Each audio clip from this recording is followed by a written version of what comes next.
And now a word from our cafe kangaroo.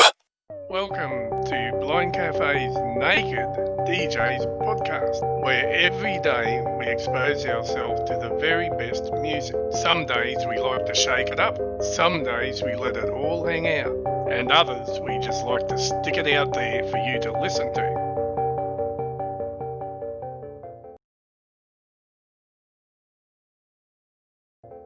Welcome to Blind Cafe Radio's first podcast. Hi, I'm Lightning Blind Mike, a DJ and station manager for Blind Cafe Radio. There's a lot of stations out there, and we're here to convince you why you should be listening to us. As I said, I'm Lightning Blind Mike. I've also been a professional wrestler for about 20 years, and I've lost my vision back in 2011. Now, before that, I did have partial sight. I was considered legally blind. I started my own wrestling federation back in 1997 just because of my vision. A lot of promoters really didn't believe that I could actually wrestle or participate in the business itself. 20 years of being a professional wrestler, I actually proved them completely wrong because I've been all over the place. I've been anywhere from California all the way out to Nashville and up to Great Falls, Montana. And now, after I lost my sight, I actually became a helper on blindcafe.net and then became a member of the board after that. When a few years went by, I decided, okay, let's do something special for blindcafe.net. And that's when I came up with the idea of us starting our own radio station. Well, it was tough at first. Everybody had oops and ahs, and there was a lot of mess ups, but I think we're actually doing quite great right now. And I really do believe that we could even get better than what we're doing now. And we're here to actually tell you guys all about us. Johnny, I started a wrestling show here on Blind Cafe Radio a few months back. Well, actually almost 2 years now. But I've had to stop for a while because of my schedule. Now, I plan on starting it back up in January. Any thoughts on your end, as in what you thought of the wrestling shows? Oh, Michael, I loved your wrestling shows, man. I really did, because even though I've been a fan for over 45 years of the business, I can't say sports entertainment because really, to me, it's not. But I've seen a lot. I remember growing up thinking it was real. I think I stopped believing it was real around in the 80s because after a while you get to figure out what's going on. But yeah, you put on a great show, and like I said, I've been a fan for 45 years. I'm still learning stuff that I thought I knew. I'm just kind of wondering, are you going to go back and do some older wrestlers like Bruno Sammartino, Lou Thesz, Killer Kowalski? Are you going to go with some of the newer guys that are coming out now, or is there any changes you're going to do with it? Well, just like my radio shows, I mix up the music completely, and that's exactly what I'm going to be doing my wrestling shows on Tuesday nights at 7 p.m.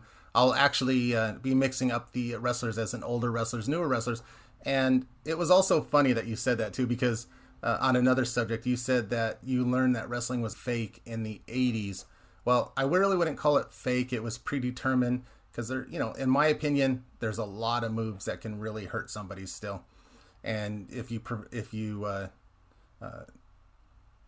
add them correctly to that person, then you can definitely hurt them. But you're right. About, I'd have to say probably 85. I probably still thought wrestling was real at that time, 100%. And I learned a lot better. Well, I learned a majorly difference into it when I started training for Dennis Condrey back in 1993, all about wrestling. Now, before then, we learned that, wrestling was predetermined and so on, but it was an experience that, it was 90% show and 10% wrestling. So it was definitely an eye-opener. And no, I found that out. I still had fun doing it. It was one of my passions, and it's a shame that I'm not doing it now. Yes, I feel bad for using the word fake. I think all the friends I have on Facebook that are wrestlers, if they found out I said that, they would kill me.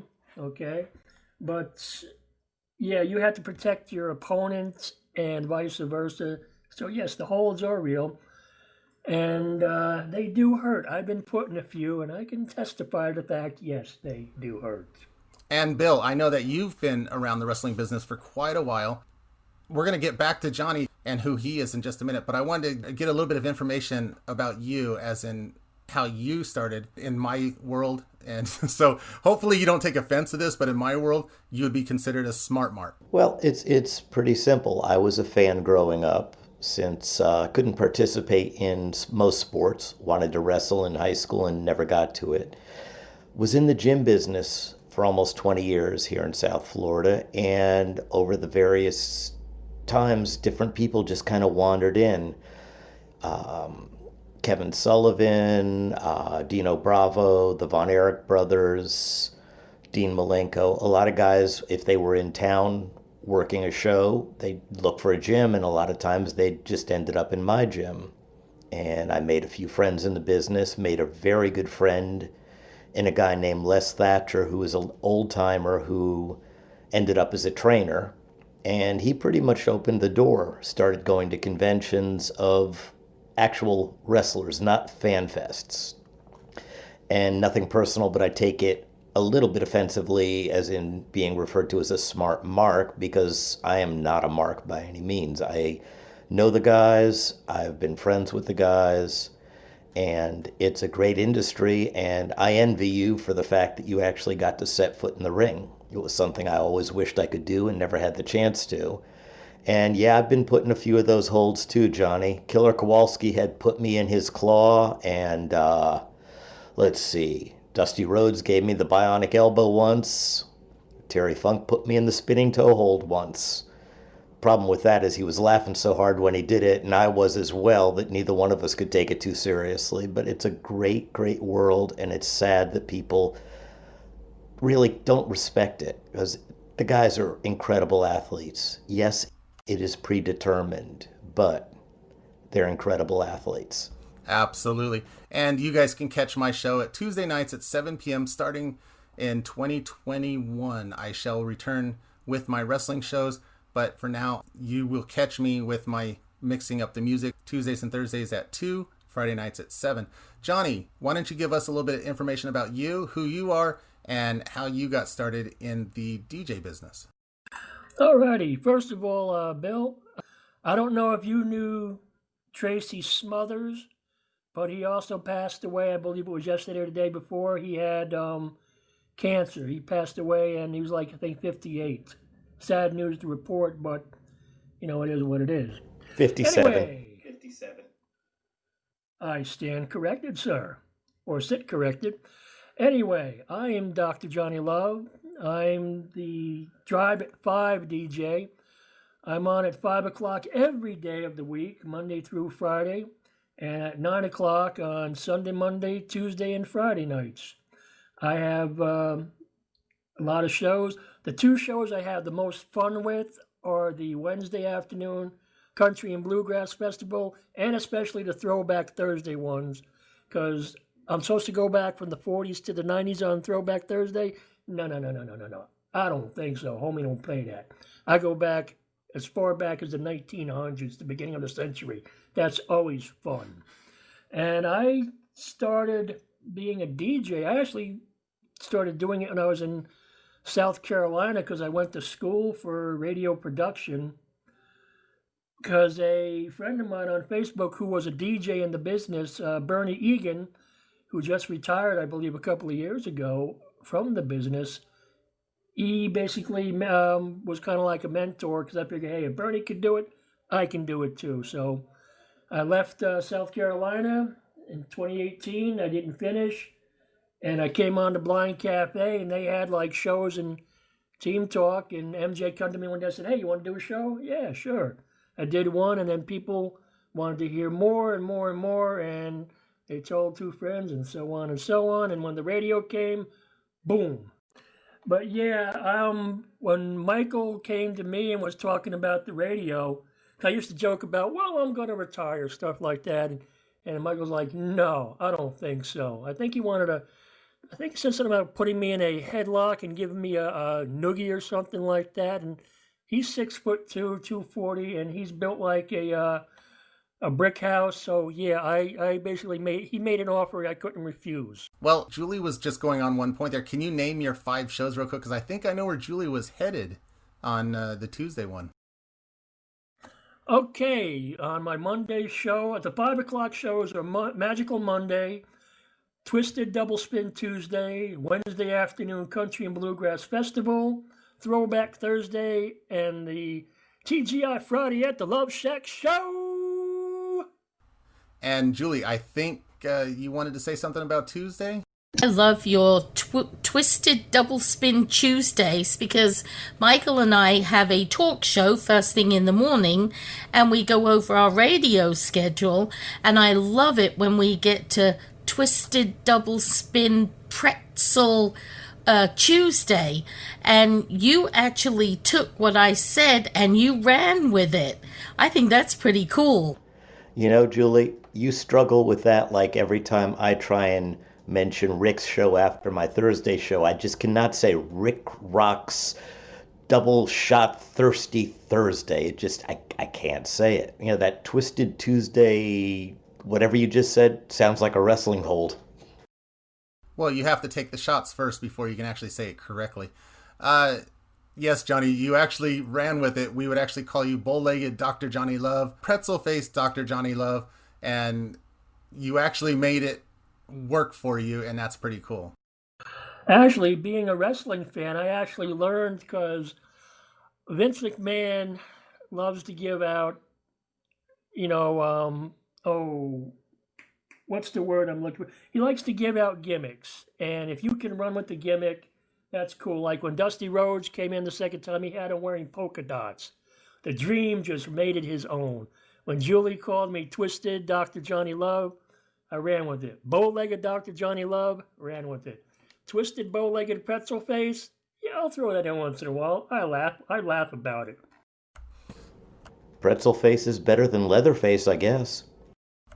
All right, Johnny, a couple more questions, but then I want to go to Julie because since she brought up our morning show, I'd like her to continue on with that. But quickly, let us know about your evening shows, please. Okay, the evening shows are the Sunday Night Rock Block and the Monday Night Rock Block, where I do an hour on Sunday night of rock and roll. Monday night, it's a 2-hour thing of rock and roll. Tuesday night, it's the Tuesday Night Classic Country show where I play nothing but classic country. If you're a fan of that, and that's the persona of Bow-Legged Dr. Johnny Love. And then Friday night, it's DJ Dr. Johnny Love with my co-host DJ Rex, who's my golden retriever guide dog, and the Friday Night Vibes dance party at the Friday Night Vibes Lounge here in the Trailer Hood. Yes, Redneck Central. You wait till you hear the show tomorrow, Johnny. I'm telling you. Julie, you started talking about our morning show. I'll let you run with that. I'm going to stay quiet, and then you can tell us about who you are and your shows. Well, Michael and I do a morning show from 7:30 to 8:30, and we have things like POW News. We have the weather brought to us by a sponsor. Of course, you have to have a gossip corner, and we have national holidays, and we put songs to each of those categories, and we tend to laugh quite a lot. It's not like a conventional morning show. Sometimes I lose it so much I have to run down the hallway in the middle of a show. Hey, Julie, guess what day it is? Guess what day? Oh, wait, I'm sorry, wrong day. It's not that My day, bad. Johnny. My bad. But you guys do play off one another very well. I mean, I love listening to the show every morning because I always get a smile on my face hearing that. Now, Julie, you also do a New Country Now show. Tell us about that. I do a show called The All New Nashville Now. It's a countdown show on Monday mornings. And Johnny doesn't exactly like new country. I was like him. I've always loved classic country, But I tend to like some of the new stuff, and in my show I do go back to another year's and play some of the other stuff as well as the top 10 countdown. And following that show, I do a show called Manic Mondays. I never used to have Manic Mondays, but my family grew. And my mother-in-law used to come over on Mondays and always say, you know, Julie, I hate Mondays. If I could get past Monday, the rest of the week is a breeze.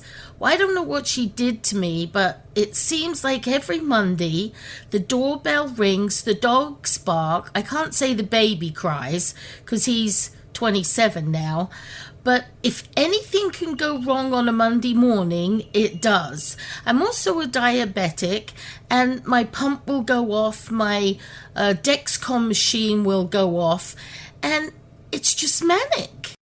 Now, one of the shows that I like is your Beach Time.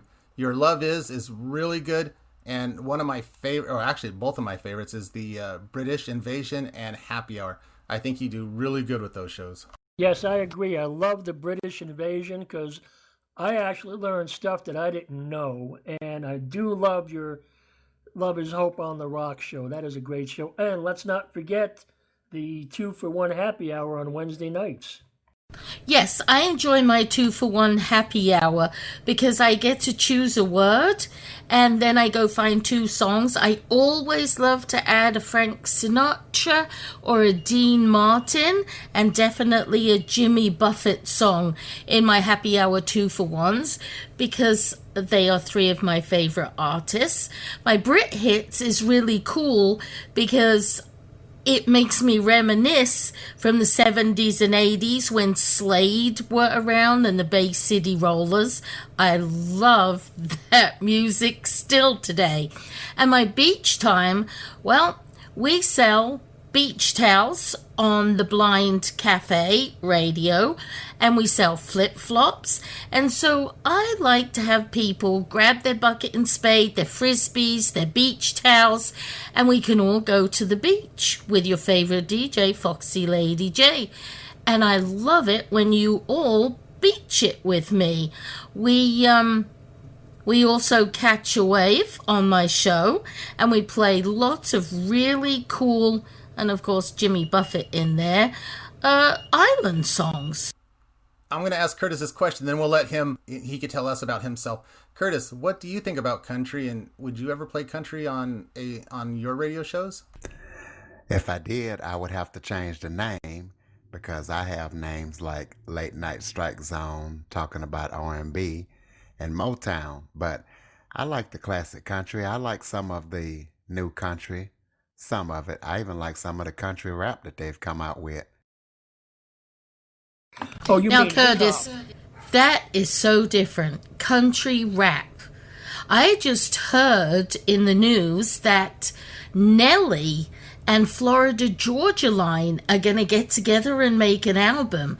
I just cannot imagine Florida Georgia Line and Nelly doing a song together. I think that's going to be interesting. They already have a song together. I forget the name of it, but it's a pretty neat song. So yeah, I think that's going to be a good thing. But they already have a song together. Ashley, I don't know if you've ever heard of this guy, Curtis. I believe Cowboy Troy. He was hanging with Big and Rich and Gretchen Wilson. And he did a song like I Play Chicken with the Train. And he's actually on one of the songs by Big and Rich, The Ballad of Big and Rich. And he actually does some rapping on that one. I've heard of that, Johnny. And Jake Owen, he does a lot of country rap too. Now, Curtis, I know you like R&B tremendously. What do you like better, your R&B shows or your Motown, or do you consider both genres the same for you? And after you answer that question, I'm going to pepper you with a couple more.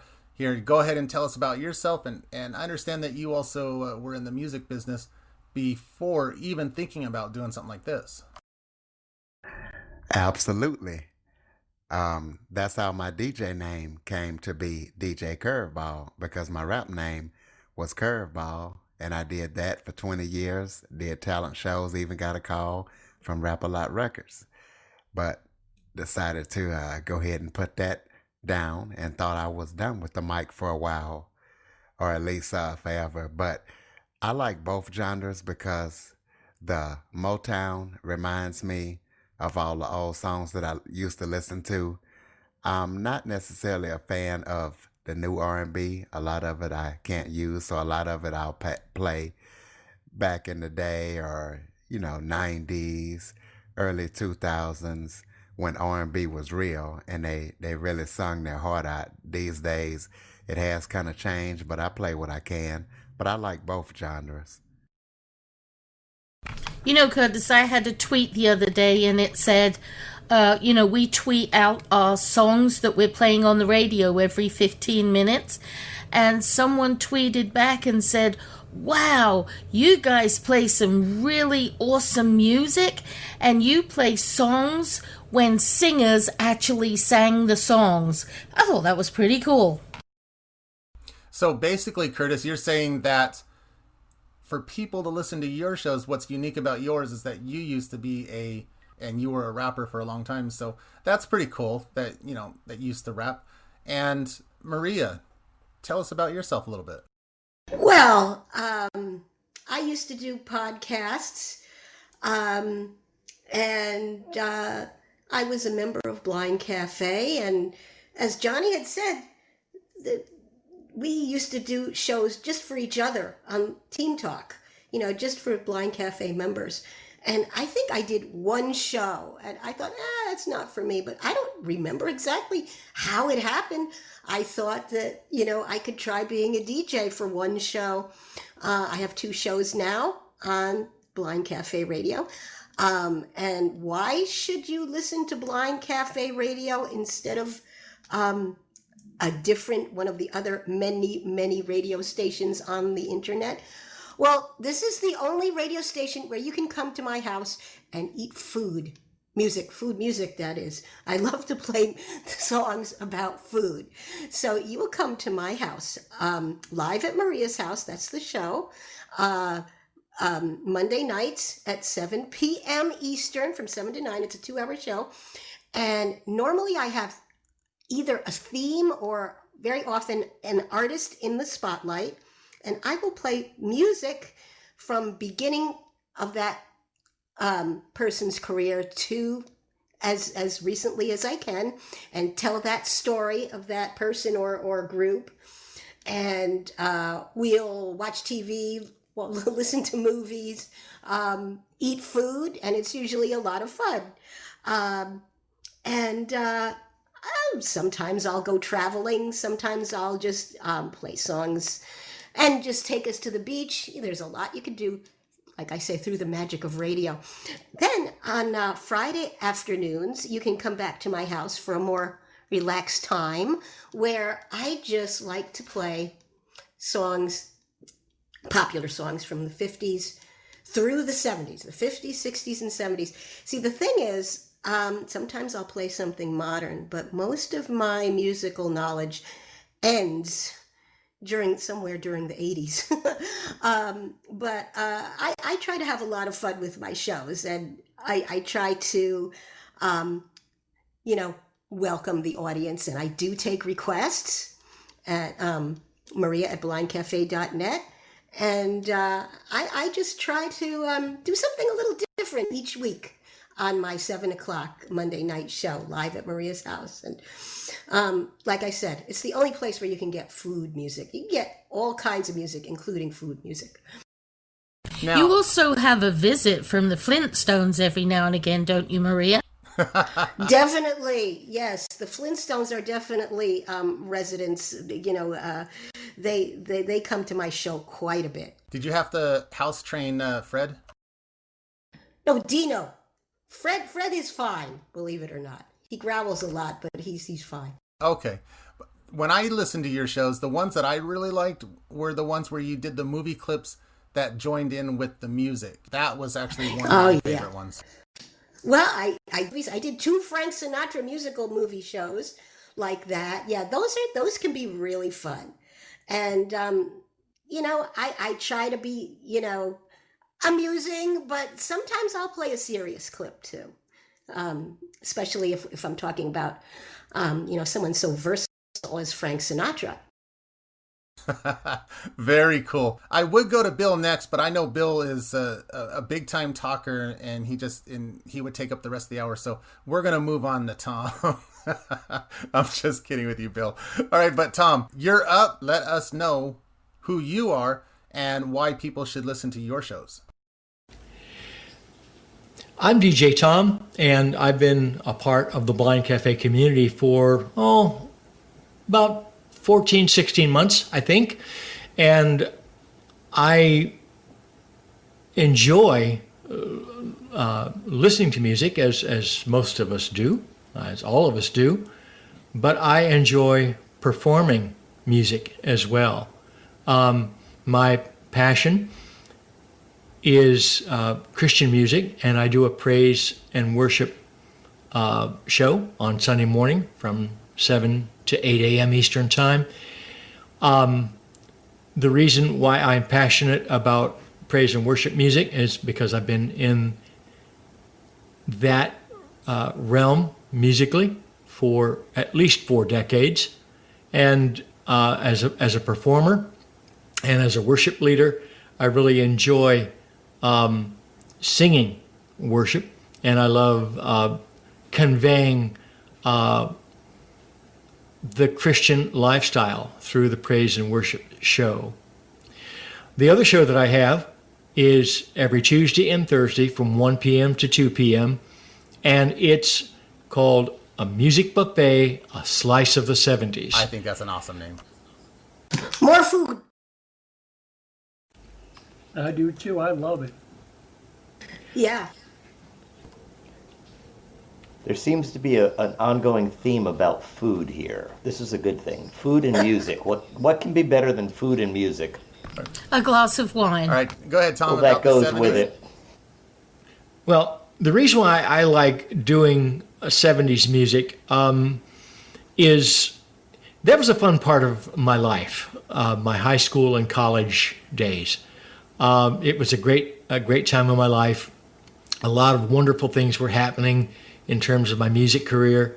I started singing when I was 12, singing professionally.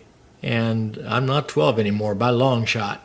But like I said, been doing this for 40 years plus. But 70s music just brings back great memories for me of a wonderful time in my life, and I hope that it does for you all too. One of the unique things I like to do for A Slice of the 70s is try to find fun and interesting facts about artists that you may have enjoyed. Absolutely. And Curtis, with a lot of rappers that they can rap really good, and they can stay on tune and all that by rapping, but can a lot of rappers not sing as well, or are they only good at rapping? I guess it just depends on the person's voice. I mean, there are people that can sing pretty good. Nelly, I think Bone Thugs and Harmony can sing. So, I mean, it just depends on if you have that singing voice. Curtis, would you consider rap to be more poetry or more music? What type of art form would you consider it to be? I would say poetry. Who's your favorite R&B singer of all time? I would have to say Mariah Carey, because when she was doing it back when she first got in the game, she was really killing it, and there was a competition between her and Whitney Houston. Some people thought Whitney Houston, but I thought Mariah Carey. You know, that's funny that you say Mariah Carey, because that's the first person that popped in my head that thought maybe that's who you're going to say, and said the same thing I was thinking. Yeah, I think Mariah Carey definitely has the chops. I mean, that girl's got it like a 9 octave range, something like that. Just amazing. Whitney had a great voice, but she didn't have the soul, the feel. Mariah's in a class by herself. In my opinion, I think Whitney had the soul and the feeling in the beginning, but I think towards the end, and this is just my opinion, I could be wrong, I think she kind of lost her edge a little bit. Now, Julie, you didn't mention who your favorite singer. Since you're from over the pond and out here, who's your favorite singer of all time, from over the pond or out here in the States? A couple of my favorite singers are Charlie Pride. I've been to see him several times. And the newest one is Keith Urban. Yeah, you've been playing a lot of Keith Urban lately, I'll tell you that much. He's come out with a brand new album, and there's a lot of good songs on there. Have you heard Tumbleweed, Johnny? Not yet, I haven't, but I will check it out. MJ, who's your favorite singer of all time? Honestly, I don't have one. I know it seems weird. I'm the type of person that grew up. The only person I could say that's led me in a certain direction would be Jake the Snake Roberts. That's what got me into wrestling. But before that, or even after that, I really haven't considered anybody else out there who I look up to. So it's just amazing that I hear all these people say who their favorite singers are, or who their favorite actors are, and so on.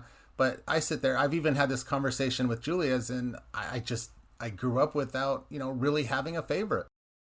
It's impossible to single it out to just one person, especially, well, Julie loves the country music. She loves the beach music. I mean, I love blues, but I also love oldies. I love classic rock. So I'd have to give you my top 5. I couldn't give you my favorite singer or my favorite band. I know what you mean. It's hard to choose. And I'm sitting here thinking, who's my favorite singer? And, I forgot to share the Italian side of me, because I was starting to think Pavarotti. And, once in a while, Johnny or I will play a little bit of either Neapolitan or opera. We'll sneak it in if we think it'll fit, That's how eclectic we are. You're right, Maria, because I love Mario Lanza, too.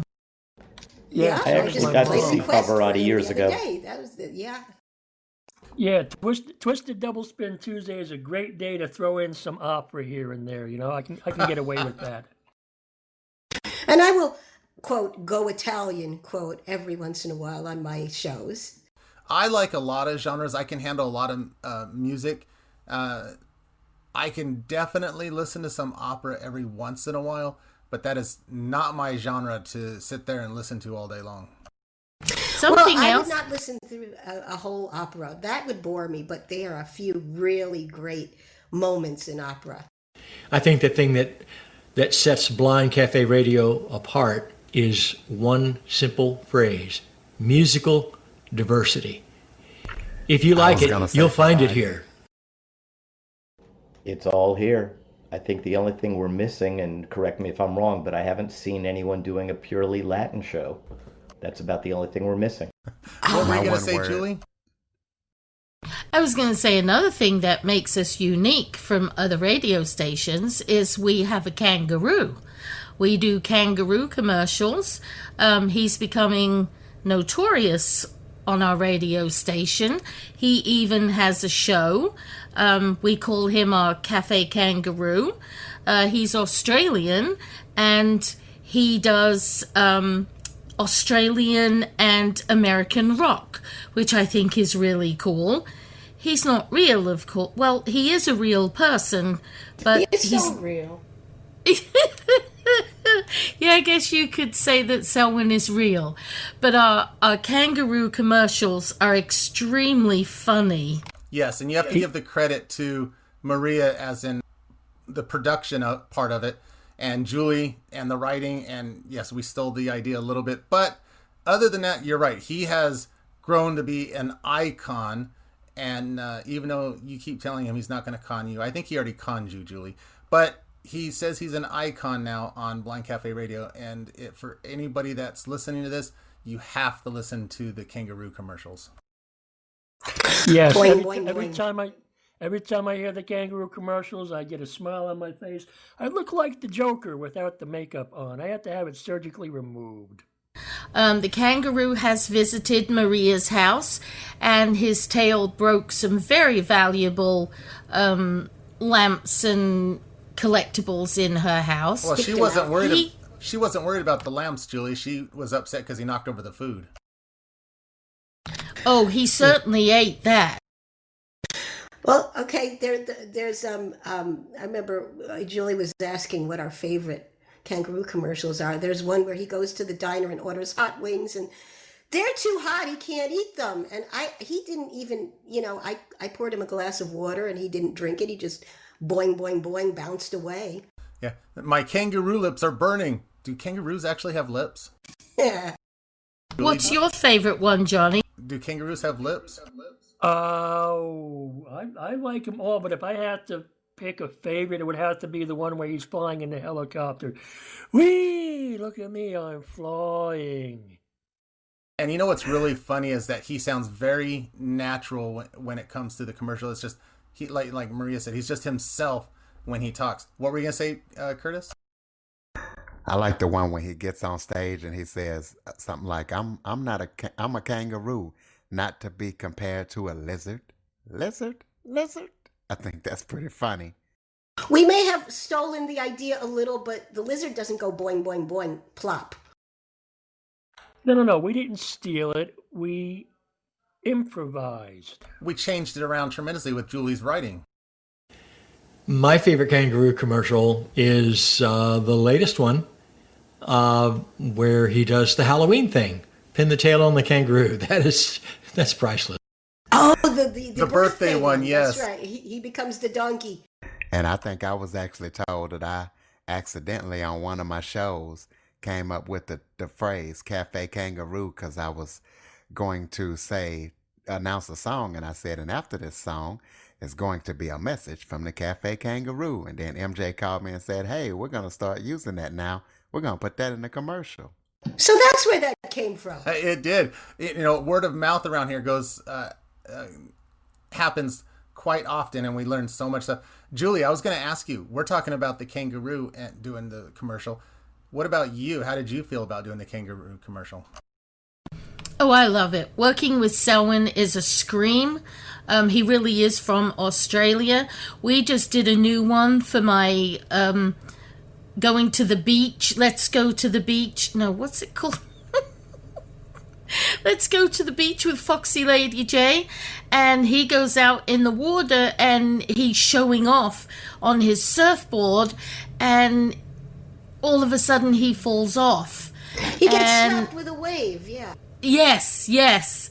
And it really is a cool commercial. All right, so we have about 15 or so minutes left, and what I would like to do is move over to Bill, because I know Bill has a long story. He tells me that he's pretty winded, so we want to make sure we give him enough time to get everything in. But no, seriously, Bill, you told us a little bit about your wrestling, experience and all that, but tell us who you are and what you've basically done, and give us enough time to actually ask you some questions. Thanks, Michael. Save the best for last. Well, actually, save the newest guy for last, and I understand that. I'm the low man on the totem pole, so to speak. Well, that's what Johnny says. I've been a part of the cafe since, I think, 2014, just in a very different way. As I said before, I owned a gym for almost 20 years, and I've been in the fitness industry my whole life. I started out as a competitive bodybuilder, not very successful, but then I started promoting bodybuilding shows and training people for competition. Had the gym from 81 until 1999. Then I just started training people privately. I'm also a massage therapist. Somehow around 2014, I got roped into hosting an online group fitness class here on the cafe. Don't really remember how. Julie might, but somehow I did that. And we did that for a couple of years, and then I started getting really busy doing some stuff with the local lighthouse and my private clients and so forth, and a podcast. I was doing a thing called the Real World Fitness podcast for about a year and a half. We did that every week, which was really challenging.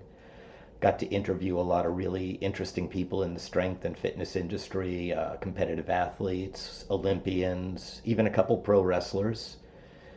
And then when the COVID thing started up, my world kind of got really, really quiet. So I contacted Julie and I said, how would you feel about me coming back? I just don't have anything going on right now. And she seemed really excited about the idea, so we brought back Monday, Wednesday, and Friday morning the Fitness Zone, my class, where I am Mr. Fitness.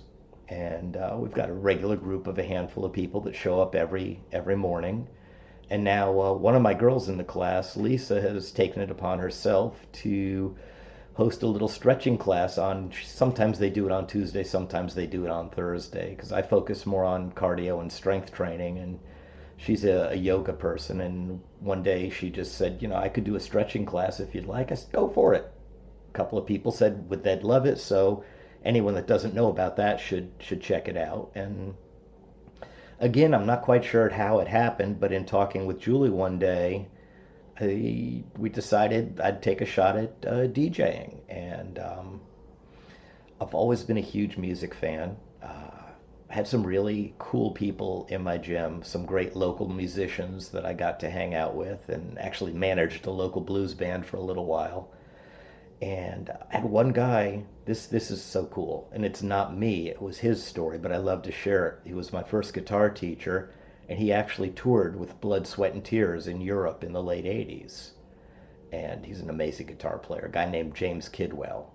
So Julie and I were talking, and Michael and I, and we decided I was going to do, they told me what time slots were available, and they mentioned that late night Tuesday, and I'd do a blues show. And Julie said somebody was doing a blues show a while back, and they disappeared on you guys. So I thought that'd be cool, because my musical tastes are really varied, but I love blues, and that's what I play. And then we decided to do the Thursday show, and I decided I wanted to do something that wouldn't be boring, wouldn't be the same thing every week, so I wouldn't get bored, and so the listeners wouldn't get bored. And I came up with the name Almost Friday, because let's face it, the only good thing about a Thursday is it's almost Friday. And I play a lot of classic rock, and sometimes I make the shows thematic. I did body parts one week, legs, eyes, hair, feet, and we did girls' names and places and things like that. And I focus mainly on classic rock and oldies. I won't come up any more current probably than like the glam rock 80s hair bands. That's kind of where my musical tastes end. But my real passion is the I'm sorry, Julie, go ahead. I was just going to say he actually passed away. His show was called The Dragons Got the Blues. He went by the name Dragon. But I like Bill's House of Blues too. I think that has a very nice ring to it. I like the name It's Almost Friday. I thought that was really cool. Well, I appreciate that. Like I said, and it just one morning when I was putting the show together, putting the song list together, I went, the only good thing about Thursday is it's almost Friday. So that works. You were about to tell us your greatest passion. Oh, I just you lost me on that one. I was going to talk about the blues show, I think. Yeah, well, we got to keep it early PG. onset Alzheimer's. Early onset Alzheimer's. Now, I love doing the blues show because I've only done this for a few weeks now. I think we started a month, 6 weeks ago. And I thought I knew music, but I'm learning so much cool stuff because I do a little research on the artists. Like last night's show, I did an hour of just miscellaneous blues, and then I did an hour featuring kind of like the ladies of the blues, and went back to the early days of the 20s, ladies like Bessie Smith and Victoria Spivey. And I did a little research, and I'm going, wow, this one lady started out playing piano in silent movie theaters, and this other lady toured with Ringling Brothers Circus as a child singer. And the thing that I find really cool when I'm doing this is I'll stumble upon early blues recordings of pop songs that we all know. Sorry, go ahead. Go ahead. Well, what I was going to say I thought you were done. What I was going to say is it's like, a few years ago, the Black Crowes had a song, really big hit with It's Hard to Handle. That's an old blues song. I found a recording from, I think, 1950 something, and it goes back, the Doors did Backdoor Man, which is an old blues tune. And if you like classic rock, if you like R&B, it all came from blues. Go ahead. That's one thing I love about my British Invasion. I do a lot of research about the bands, find out where they were on the charts, what the song peaked at. And while I'm looking at that, I always read the snippet on the web, and it lets me know where the band actually originated from, how it was formed. It gives me information as to why they split up, if they did, and it just gives the listeners a little extra information about the music that you're playing. Yeah, and we learn a lot too when we do that. Like when I do my spotlight, it's like that too. You learn a lot about artists you didn't know. But I love what Bill was talking about, where you could play like something from the 30s, and then how they interpreted it in the 60s, and then beyond. I call it old oldies. I love to see that, to hear that. It really is fun to see how far a song can be changed.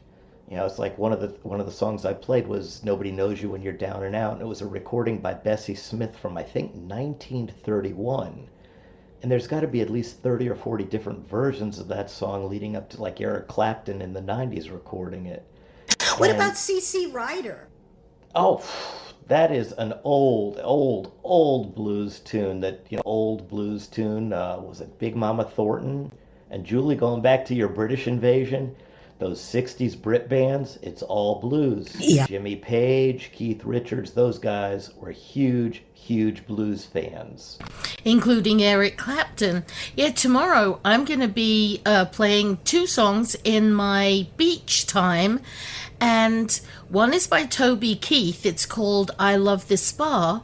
The other one is by an artist down in Key West called Michael McLeod. And Michael actually sued Toby Keith over the song. He said that Toby went down to Key West, and Michael's song is called Tourist Town. And they're very similar. Very, very similar, but the court said no, there was enough differences. But when I listen to it, I can really hear where Toby Keith took stuff from Michael McLeod's song. No, I actually heard it, and I just don't see, I mean, there might be a couple words that are the same in there, but I just don't think the songs are anywhere near similar, that's for sure. I think they're totally separate. You'll all have to listen tomorrow and Facebook us at Blind Cafe Radio, or you can tweet us at Blind Cafe Radio, or send me an email at julie@blindcafe.net. I would be really interested, including my fellow DJs, to see what you guys think about the 2 songs.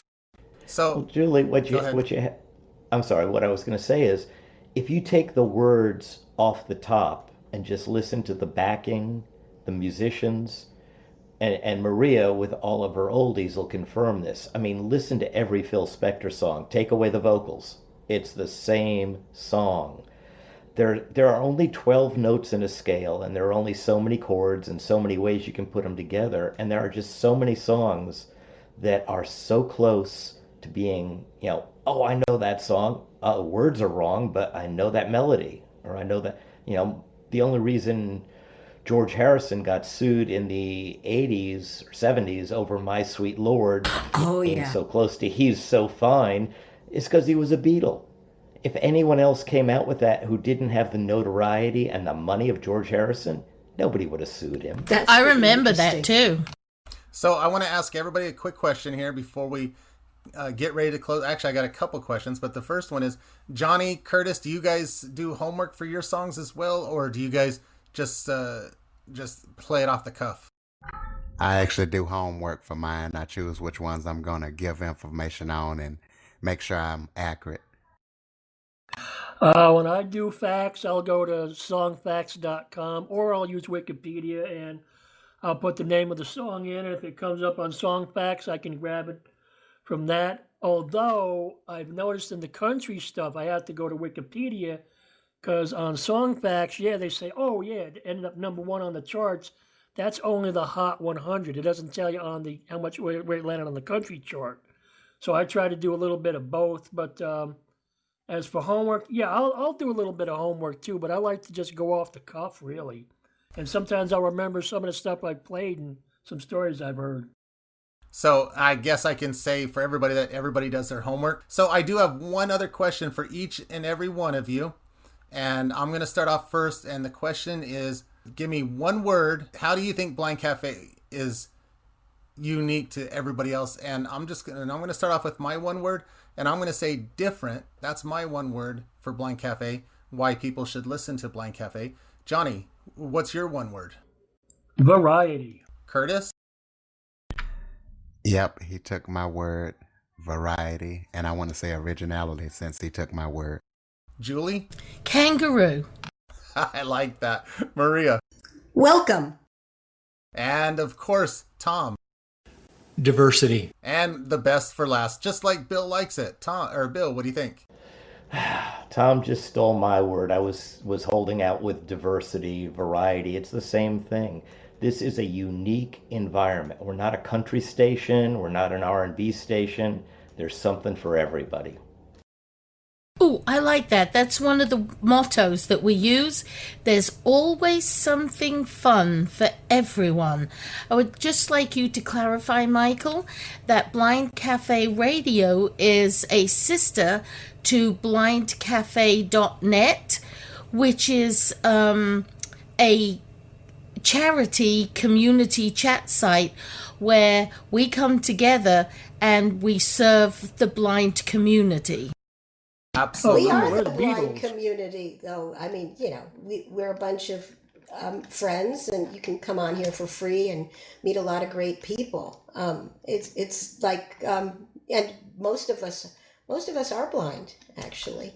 Yes, and I would like to say that Blind Cafe Radio, like Julie said, is a sister channel of blindcafe.net, and both entities are here to actually help people become better people. If it's not on the radio, it's also on blindcafe.net. We also like to help people tremendously. We don't consider this just fun for us. We actually consider it to be helpful for others, and that's what Blind Cafe Radio and blindcafe.net's all about. We don't think of ourselves when we come onto the site. We think of our members and our listeners. So any other words that anybody else would like to say before we close this up? Because I think I'm actually going to have Julie close us up. We'll go ahead and end this podcast for this week. Make sure you guys tune in next week for our next one. Julie? We'd like to thank you guys all for listening. I'd like to thank all the DJs for coming today. And I would like to thank all of our listeners. You're very, very special to us. You're not just any old listener. We value everyone that turns on our radio station, a web page. We have been around for 2 years, but we are just getting our web page launched because we tried to make it different than all other web pages. And next week's podcast is going to be about subjects. We'll all pick a subject, an article in the news and in the music news, and we'll discuss that and how we put that into our radio shows. And actually, Julie, it is a webcast as well as a podcast because it will be on the web. Yes, it will. And it will be on our web page, our Facebook page. What's really cool is I've been compiling all the emails and compliments about all of you DJs, and we have a testimonial page on the website, and it's really wonderful what people have said about each and every one of you and how unique you are to them. You guys have a lot of followers, and people really care about you. I think that's special. Yeah, I can't wait till you actually launch all that information. That's going to be very cool. Anybody else would like to say anything before we say goodbye and we'll see you guys again next week? Hey, I think we're using that word unique a little too. Oh, wait, no, it's unique we're using. Okay, my bad. Never mind. That's just One a thing- little sample, folks. One thing we should tell our radio listeners is that our logo, which I think you can see on this YouTube channel, Yes. it's a radio with an antenna, and the antenna is a cane that blind people use, and we certainly on our radio station like to raise that cane. Go and check out Blind Cafe Radio at blindcaferadio.com, and also follow us on Twitter at Blind Cafe Radio and on Facebook at Blind Cafe Radio. Make sure you visit our webpage at blindcaferadio.com, where you can visit our naked DJ. And this is the Blind Cafe Kangaroo signing off.